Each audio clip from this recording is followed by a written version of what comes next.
Hi there, I'm Jules from thestonesoup.com and today I've got another fresh 6-ingredient dinner recipe for you.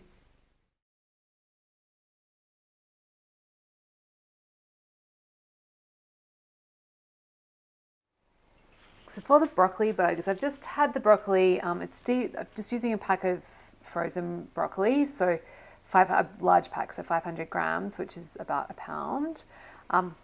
So I've just had it in this strainer and I just pushed as much of the liquid out as I can. So it kind of, you get quite a bit of liquid out once it's been defrosted. And then I'm just going to you could do this with a food processor if you like, but it's actually, I find it easier just to chop it by hand.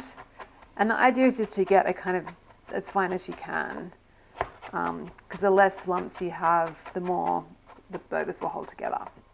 So you can see I've cut the broccoli, it's fairly finely chopped but not too crazy, in my bowl here now, and I've got 2 eggs, 100 grams, about 3.5 ounces of bacon that I've just roughly chopped, and then 100 grams of Parmesan. And actually, if you wanted to make these dairy free, you could swap. I've made them with almond meal instead of the Parmesan. And if you want to make them vegetarian, you can use like goat's cheese or feta instead of the bacon, or some sun-dried tomatoes or something like that. That's just there for the flavor and to add a bit of texture. So then we're just going to give that a good mix. This will probably be salty enough because we've got all that Parmesan and the feta and the bacon, but you may want to add another pinch of salt if you like. So we just want to get that well mixed. Beautiful, and it'll look a little bit wet, but that's okay.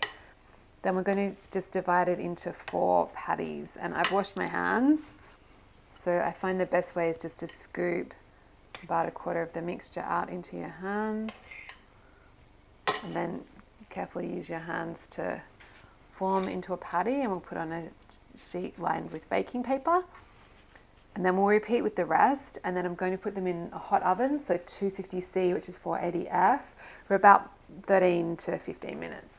Great, so broccoli burgers are looking lovely and brown. We've got the cheesy goodness melting out.